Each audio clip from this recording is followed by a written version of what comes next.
شهر رمضان الذي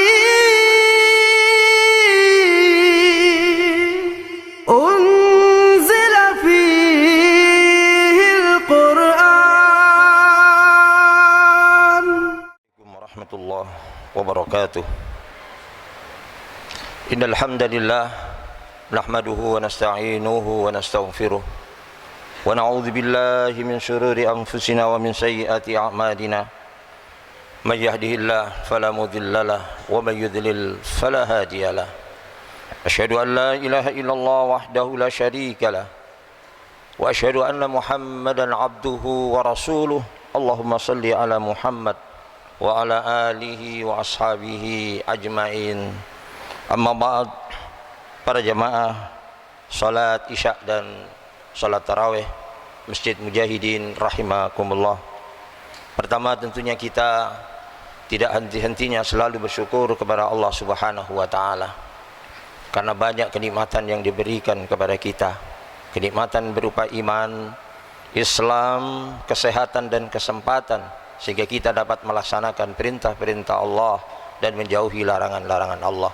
Mudah-mudahan dengan niat ikhlas kita akan mendapatkan pahala dari Allah Subhanahu wa taala. Para jamaah yang berbahagia dan dimuliakan Allah, kita sudah berada pada posisi dan jalur yang benar karena Allah Subhanahu wa taala berfirman di dalam surat Al-Maidah ayat 3, A'udzubillahi minasyaitonir rajim. Al-yawma akmaltu lakum dinakum wa atmamtu alaikum ni'mati wa raditu lakumul islam madina. Pada hari ini telah aku sempurnakan agamamu untukmu dan telah aku cukupkan nikmatku bagimu dan aku telah ridhoi bahwa Islam itu adalah agamamu. Para jamaah, umur atau jatah hidup itu seperti ucapan kita. Jadi jika dia sudah lepas, maka tidak akan kembali lagi. Oleh karena itu jangan sia-siakan hidup kita ini, kesempatan kita ini. Melihat dan kita rasakan pada jamaah dari pandemi COVID-19 1 tahun ini, banyak di antara keluarga kita, apakah ayah kita, ibu, adik, anak, istri, suami, handetolan, saudara-saudara kita yang telah mendahului kita semua, sehingga pada saat ini tidak bisa mengikuti atau mendapatkan yang dinamakan bulan Ramadan, bulan yang penuh hikmah, bulan yang penuh ampunan kepada Allah Subhanahu wa taala. Tetapi beda dengan kita pada jamaah yang bahagia dan dimuliakan Allah. Kita diberikan kesempatan oleh Allah, diberikan kesempatan itu, dan tentunya jangan disia-siakan kesempatan ini. Semoga para jamaah kita semua nantinya akan dipanggil dan ditakdirkan oleh Allah Subhanahu wa taala sebagai hamba-hamba yang tergolong seperti yang telah difirmankan oleh Allah Subhanahu wa taala, ya ayuhan nafsul mutmainnah irji'i ila rabbiki radiyatan mardiyah fadkhuli fi ibadi wadkhuli jannati.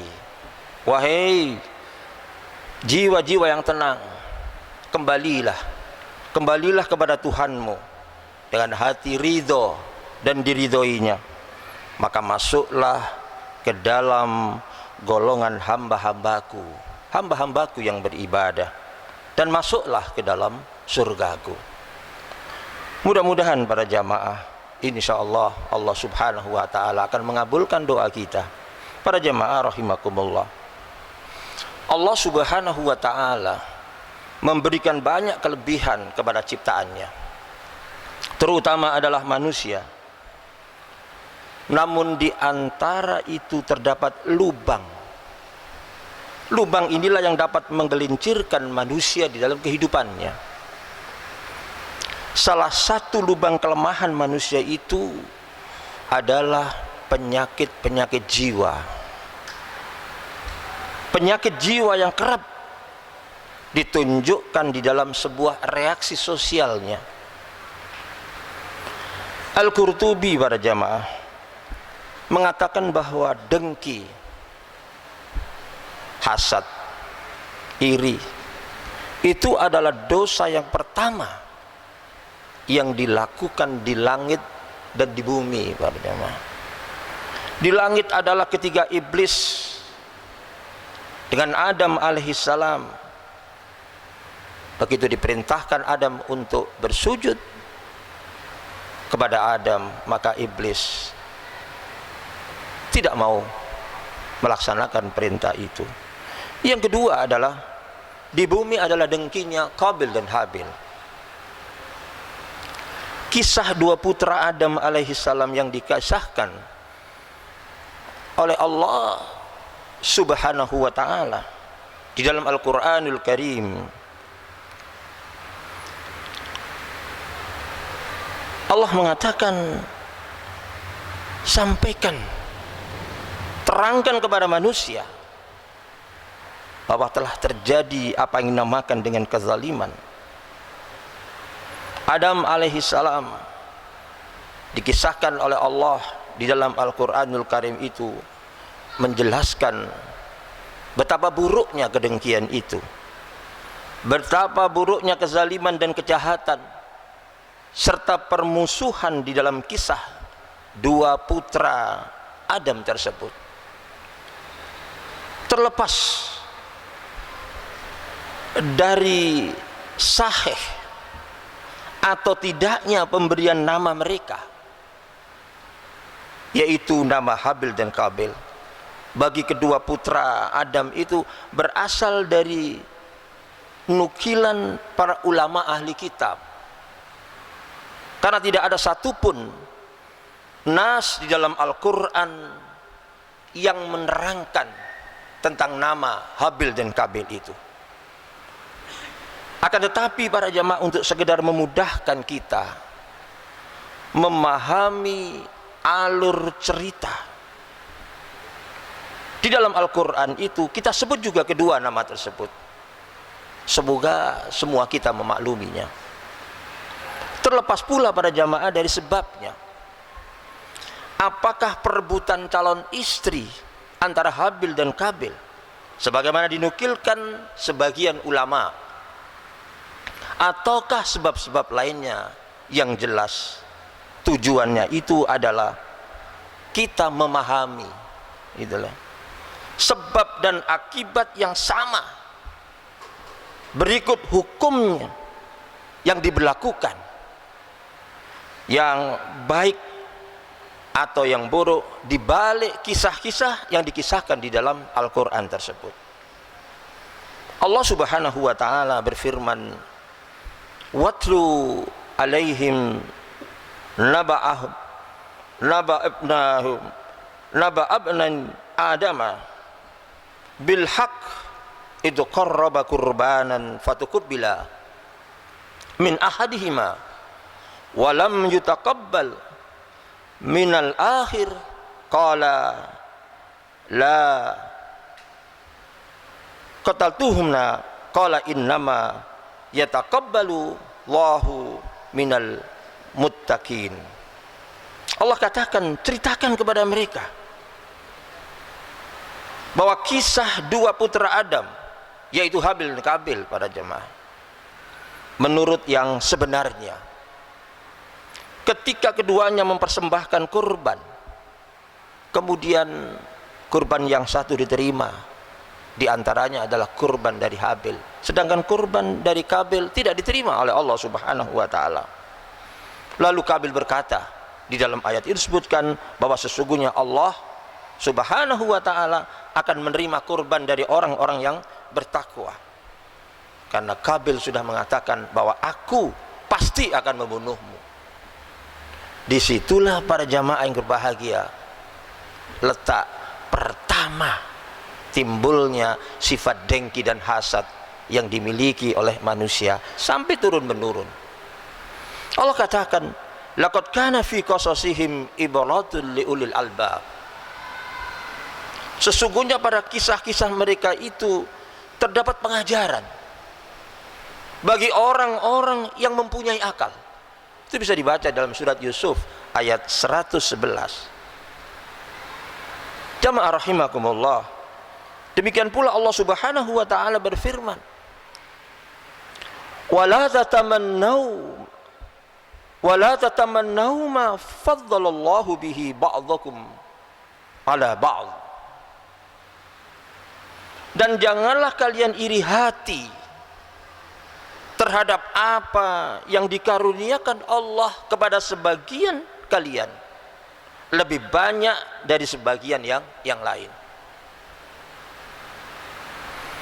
Adanya cobaan di antara sesama saudara ketika yang satu dilebihkan dari yang lain. Inilah yang menjadi salah satu penyebab kedengkian itu. Sebab lainnya ada di antaranya adalah hidup bertetangga, hidup persaingan, hidup berdampingan di dalam segala hal. Seorang pedagang kaki lima misalnya dengan pedagang kaki lima yang lainnya, salah satu dari mereka dengki kepada lainnya. Begitu pula wanita-wanita yang di madu dengki kepada madunya,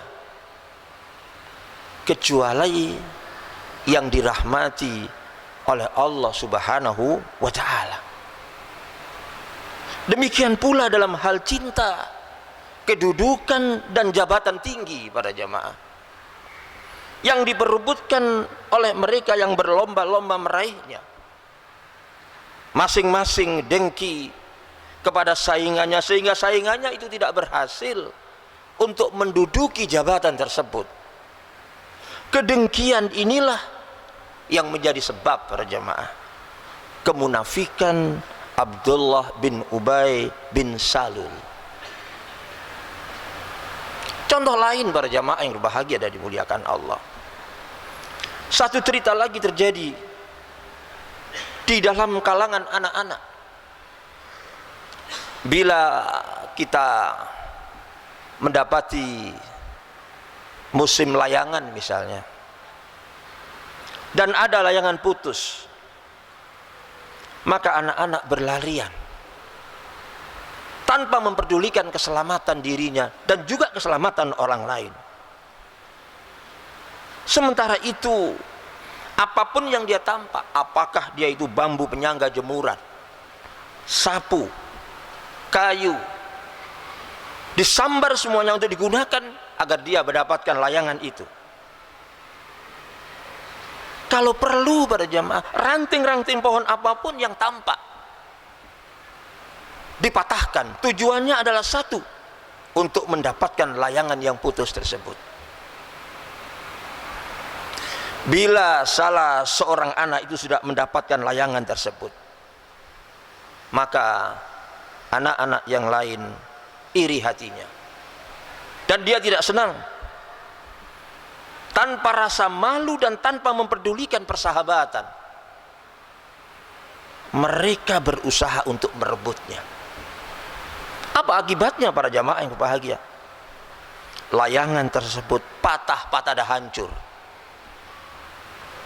Anehnya para jamaah yang berbahagia, bukan rasa penyesalan yang keluar dari anak-anak itu, malahan semuanya yang merebutnya merasa puas. Puas karena tidak seorang pun yang mendapatkan layangan yang putus itu. Kejadian ini para jamaah yang berbahagia disaksikan oleh orang dewasa, dan mungkin juga di antaranya adalah orang tua dari anak-anak. Apa yang mereka lakukan? Apa yang mereka saksikan? Perbuatan tercela anak-anak mereka. Oleh karena itu para jamaah yang berbahagia dan dimuliakan Allah, sebelum semuanya terlambat, tugas kitalah sebagai orang tua untuk mendidik, untuk menegur, menasehati, dan kalau perlu menghukum anak-anak kita itu. Agar apa? Agar mereka sadar bahwa iri hati itu adalah sebuah sikap yang tercela para jamaah. Mendidik anak-anak untuk mensyukuri atas nikmat atau apa saja yang diberikan oleh Allah atau apa saja yang telah dimiliki. Dan ini mengajarkan mereka agar dia ikut senang bila menengok orang lain senang dan bukan sebaliknya. Para jamaah, iri hati itu adalah salah satu penyebab hilangnya kebahagiaan manusia. Di samping yang lainnya, sikap dan sifat-sifat yang lain, yaitu sebuah perasaan yang tidak senang melihat ada orang lain memiliki dari dirinya. Perasaan ini pemicunya bisa apa saja, termasuk hal-hal yang sesungguhnya sangat sepele. Antara lain misalnya ada rasa iri hati itu bisa tercetus atau tersulut karena apa? Karena dia tidak senang melihat orang lain senang, tidak senang melihat orang lain mendapatkan sesuatu, sedang dirinya itu tidak mendapatkan apa-apa. Lalu apa yang diperoleh mereka atau apa yang diperoleh oleh kita dengan kerja yang keras, tetapi bagi orang lain diperoleh dalam sekejap saja, sangat mudah. Melihat orang-orang bahagia sedangkan dirinya tidak. Para jamaah, di dalam kondisi iri hati yang akut, orang sudah tidak lagi memperdulikan persahabatan. Orang sudah tidak lagi memperdulikan persaudaraan. Karena apa? Karena pikirannya, hati dan jiwanya sudah terkontaminasi dengan iri hati. Inilah yang menyebabkan orang punya dampak apa? Dia susah tidur, wajahnya selalu murung, selalu merasa gundah, selalu gelisah, susah menjalankan persahabatan. Dia selalu mencari kesalahan orang lain. Dia merasa bahwa semua orang lain itu tidak adil. Asy-Syarqawi dalam Nahwa Ilman Nafsi Al-Islami pada halaman 128, beliau menjelaskan dalam buku itu bahwa emosi ini secara garis besar itu bisa diklasifikasikan di dalam dua macam. Yang pertama adalah iri yang melahirkan satu kompetisi yang tidak sehat, yang sehat.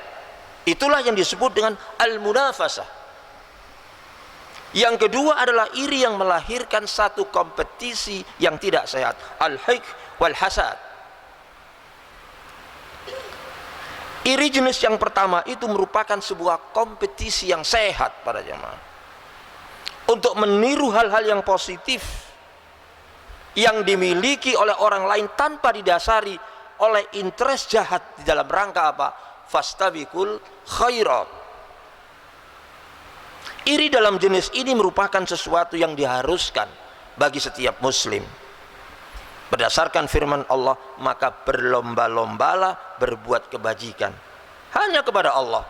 Kamu semua itu kembali dan selalu diberitahukan kepadamu apa yang telah kamu perselisihkan.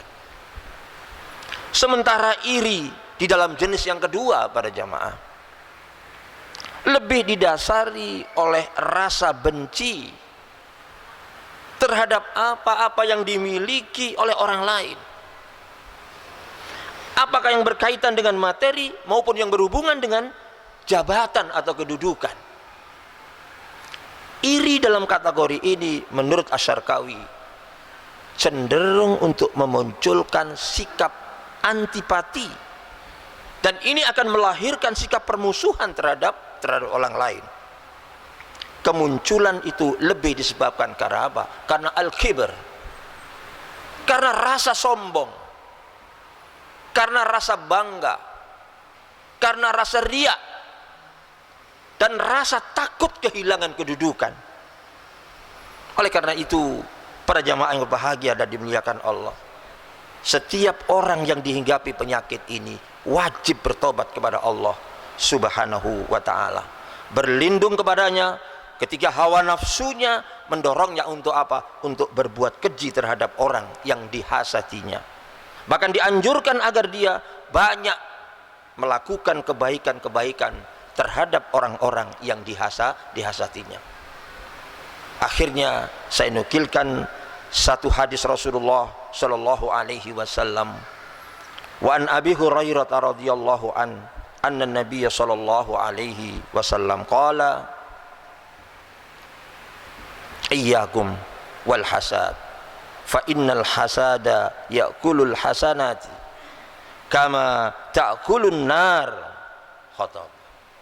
Yang artinya dari Abu Hurairah radhiyallahu an berkata bahwa Nabi sallallahu alaihi wasallam bersabda, jauhilah oleh kalian sifat dengki, karena sesungguhnya dengki itu dapat memakan kebaikan sebagaimana api melalap kayu bakar. Mudah-mudahan para jamaah Allah subhanahu wa ta'ala melindungi kita dari penyakit yang berbahaya ini, lalu memberikan dan membersihkan hati kita dari semua kekotoran-kekotoran, sehingga apa? Sehingga kita bertemu dengan Allah subhanahu wa ta'ala betul-betul akan membawa hati yang selamat. Semoga Ramadan tahun ini menjadi bulan tarbiyah bagi kita semuanya. Wallahu a'lam bishawab. Aqulu qouli hadza fa astaghfirullah li wa lakum wa lisa'il muslimin wastaghfiruh innahu huwal ghafurur rahim. Assalamualaikum warahmatullahi wabarakatuh.